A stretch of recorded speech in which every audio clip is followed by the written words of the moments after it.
हल्द्वानी के बनभूलपुरा में हिंसा के 4 दिन बाद मुस्लिम परिवारों ने जिले से बाहर सुरक्षित क्षेत्रों की ओर पलायन शुरू कर दिया है।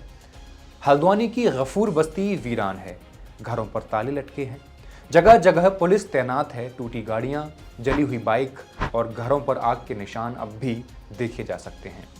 लगभग 500 से अधिक परिवार अपना घर छोड़कर पैदल ही कहीं सुरक्षित पनाह पाने के लिए निकल गए हैं। तो यहाँ पर एक सवाल उठता है कि लोग अपने घरों को क्यों छोड़कर जा रहे हैं?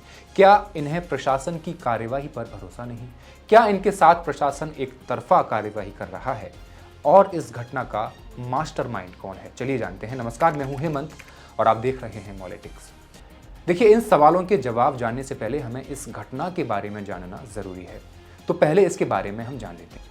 8 फरवरी को गफूर बस्ती में मस्जिद और मदरसा तोड़ने पर हिंसा भड़क गई थी। इसमें 6 लोग मारे गए, करीब 500 घायल हुए।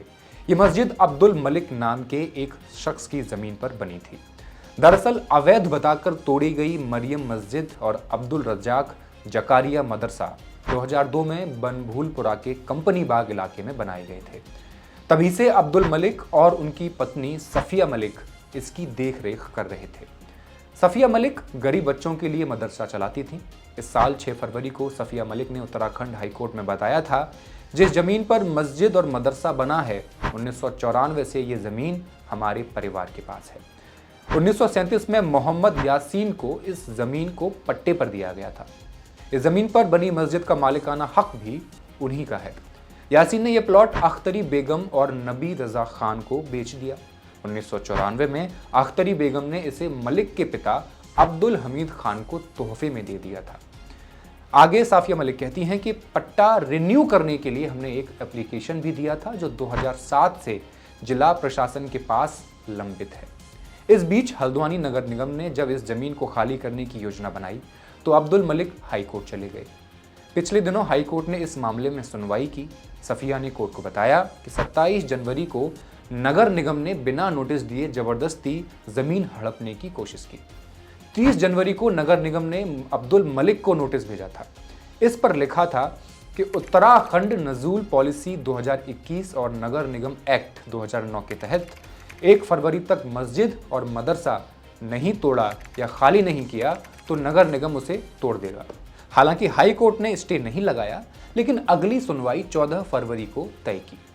इस बीच 8 फरवरी की शाम को भारी पुलिस बल के साथ प्रशासन और नगर निगम का दस्ता जेसीबी मशीनें लेकर मलिक के बगीचे में बनी मस्जिद और मदरसे को तोड़ने पहुंच जाता है। कहा जाता है कि इस दौरान स्थानीय लोगों ने प्रशासन के दस्ते पर पथराव शुरू कर दिया। मौके से कई वीडियो सामने आए। इनमें स्थानीय लोगों के साथ ही पुलिस को भी पथराव करते देखा जा सकता है। इसके बाद पुलिस ने पथराव कर रहे लोगों पर गोलियां चलानी शुरू कर दी। सूचना है कि पुलिस की ओर से कुल 350 राउंड गोलियां चलाई गईं। मारे गए 6 लोगों में से बताया जाता है कि गोली लगने से जिस पिता और पुत्र की मौत हुई वो रिक्शे पर बाहर से घर लौट रहे थे। बस्ती में क्या हो रहा है इसकी उन्हें भनक तक नहीं थी। इसके अलावा मरने वाले इन 6 लोगों में 30 साल के फ़हीम भी हैं। फ़हीम गांधीनगर की वाल्मीकि बस्ती में रहते हैं। फ़हीम का घर संजय सोनकर के घर के बगल में है। दरअसल संजय सोनकर और अब्दुल मलिक, जो मस्जिद और मदरसे की ज़मीन का मालिक है, को इस घटना का मास्टरमाइंड बताया जा रहा है। फ़हीम के भाई जावेद का आरोप है कि संजय सोनकर ने ही फ़हीम को गोली मारी थी। फ़हीम के छोटे भाई अनस ने संजय को गोली चलाते देखा था। संजय सोनकर को लोकल माफिया और हिस्ट्री शीटर बताया जाता है। इन पर पहले से ही मर्डर का आरोप है। संजय के भाई संजीव बताते हैं, हमारा परिवार आज़ादी के वक्त रानीखेत से हल्द्वानी आया था, तभी से हम मंगल पड़ाव में रह रहे हैं। संजय का बेटा क्रिकेटर है और अंडर 19 टीम में खेल चुका है। वो एमए की पढ़ाई कर रहा है और एबीवीपी में नगर मंत्री भी है। बस्ती के लोग संजय सोनकर को चरस माफिया और हिस्ट्री शीटर बताते हैं। उसने 8वीं तक पढ़ाई की है और 1999 में बजरंग दल ज्वाइन किया था। 2001 से 2004 तक समाजवादी पार्टी में रहा। 2005 में कांग्रेस ज्वाइन की। फिलहाल संजय किसी पार्टी में नहीं है, हालांकि बीजेपी के कार्यक्रमों में एक्टिव रहता है। संजय पहले भी कई मामलों में जेल जा चुका है। 2003 में उस पर आज़ादपुर मंडी में व्यापारी अजय कुमार की हत्या करने का आरोप लगा था। दरअसल संजय ने अजय को देसी कट्टे से गोली मारी थी। इसके अलावा 2017 में उत्तराखंड पुलिस ने रुड़की जेल के डिप्टी जेलर हत्याकांड के आरोपी सहदेव तोमर उर्फ योगेश के साथ संजय सोनकर को गिरफ्तार किया था। दोनों पर हल्द्वानी में रोडवेज बस स्टैंड पर एक व्यापारी मोहम्मद मेहताब पर फायरिंग करने का भी आरोप था। हल्द्वानी हिंसा के दौरान मोहम्मद शाबान की भी मौत हुई है। शाबान के भाई उस्मान संजय सोनकर के बारे में बताते हैं। संजय सोनकर अक्सर माहौल बिगाड़ने की कोशिश करता है। 6 महीने पहले उसने कुछ लोगों के साथ गांधीनगर की बिलाली मस्जिद पर पत्थरबाजी की थी, हवाई फायरिंग भी की थी। ये लोग नशे में धार्मिक नारे लगाते हैं। राम मंदिर में प्राण प्रतिष्ठा के दौरान उसने आज़ादपुर में मस्जिद के सामने धार्मिक नारे लगाए थे। चरस और अफीम के व्यापार पर संजीव कहते हैं, ऐसा कुछ नहीं है। संजय को बदनाम करने के लिए लोग इस तरह की बातें बनाते हैं। हमारी कई दुकानें हैं, इनमें चिकन और जूस शॉप चलती हैं। इसके अलावा एक पोल्ट्री फार्म भी है। वहीं दूसरी ओर उत्तराखंड के राज्य मंत्री अजय राजौर भी इस इलाके में रहते हैं। उन्होंने संजय के हिस्ट्री शीटर होने की पुष्टि की है। अजय राजौर बताते हैं, हल्द्वानी के सभी मुसलमान शांत स्वभाव के हैं।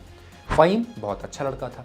मैं खुद 6 महीने पहले उसे हज के लिए दिल्ली छोड़ने गया था। अब सवाल ये उठता है कि संजय सोनकर पर लगे आरोपों पर पुलिस क्या कार्रवाई कर रही है। तो यहाँ मैं आपको बता दूं कि संजय सोनकर के खिलाफ कोई रिपोर्ट ही दर्ज नहीं हुई।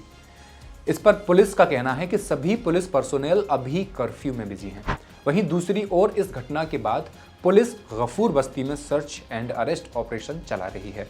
यहाँ रहने वाली शमा परवीन बताती हैं, शनिवार दोपहर 4 बजे पुलिस आई थी। करीब 500 लोगों को उठाकर ले गई। घर वालों ने रोकने की कोशिश की तो उन्हें भी मारा। इससे कई लोगों को चोटें आई हैं। यही परवीना भी रहती हैं। उनके पति 45 साल के नईम मजदूरी करते हैं। परवीना बताती हैं, पुलिस ने पहले मेरे पति का ऑटो तोड़ दिया। वे लोग दरवाज़ा खटखटा रहे थे। मैंने गेट खोला तो कुछ पुलिस वाले घर में घुस आए। उन लोगों ने सामान उठाकर फेंकना शुरू कर दिया। तोड़फोड़ करने लगे।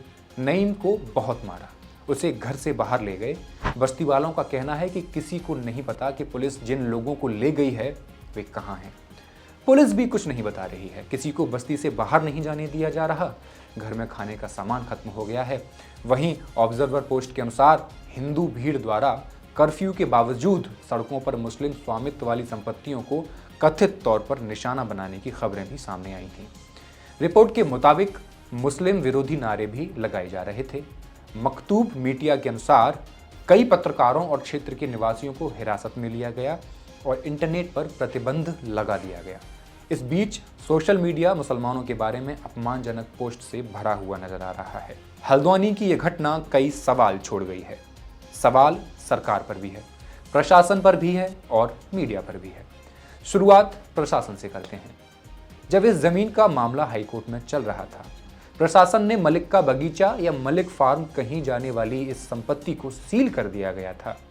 मस्जिद और मदरसा सहित पूरी संपत्ति प्रशासन के कब्जे में थी और कोर्ट में 14 फरवरी को सुनवाई होनी थी। ऐसे में अचानक प्रशासन मस्जिद और मदरसे में तोड़फोड़ क्यों करने पहुंच गया? दूसरा सवाल, क्या तोड़फोड़ से पहले प्रशासन के पास खुफिया विभाग से कोई इनपुट आया था कि पथराव जैसी कोई घटना हो सकती है? यदि ऐसा कोई इनपुट नहीं था तो क्या इसे इंटेलिजेंस का फेलियर नहीं माना जाए? और अगर इनपुट थे तो फिर गोली चलाने की नौबत क्यों आई? इसमें डीएम नैनीताल की ओर से जारी किए गए कर्फ्यू के आदेश की भाषा चौंकानी। आमतौर पर ऐसे आदेशों में उपद्रवियों शब्द का इस्तेमाल किया जाता है, लेकिन इस आदेश में समुदाय विशेष द्वारा हिंसा भड़काए जाने की बात कही गई है। डीएम की ये भाषा बताती है कि प्रशासन किस पाले में खड़ा है। इस पर सीपीएम के प्रदेश सचिव राजेंद्र सिंह नेगी कहते हैं, दरअसल राज्य सरकार किसी न किसी तरह से मुसलमानों को भड़काना चाहती है। विधानसभा में यूसीसी बिल पास होने के बाद भी मुसलमानों ने सड़कों पर उतरकर विरोध नहीं किया तो सरकार के मंसूबे फेल हो गए। इसीलिए बिना जरूरत के हल्द्वानी में तोड़फोड़ की कार्रवाई की गई। उन्होंने मीडिया पर भी हल्द्वानी मामले में एक तरफा खबरें छापने का आरोप लगाया। उत्तराखंड इंसानियत मंच के डॉक्टर रवि चोपड़ा के अनुसार ऐसे मामलों में आमतौर पर जिले के डीएम और एसएसपी को तुरंत वहां से हटा दिया जाता है, लेकिन हल्द्वानी के मामले में ऐसा नहीं हुआ। आखिर क्यों सरकार ने इन अधिकारियों को अभयदान दिया हुआ है, जबकि इससे पहले उत्तराखंड में इस तरह की घटना कभी नहीं हुई थी? ये सांप्रदायिक हिंसा भी नहीं है, ये पूरी तरह से प्रशासन की ओर से की गई कार्यवाही है। इस वीडियो में बस इतना ही। मिलते हैं ऐसी किसी एक अलग वीडियो के साथ। ये कहानी लिखी थी हमारे साथी आसिफ ने। आपकी इस मुद्दे पर क्या विचार है हमें कमेंट सेक्शन में जरूर बताएं। शुक्रिया।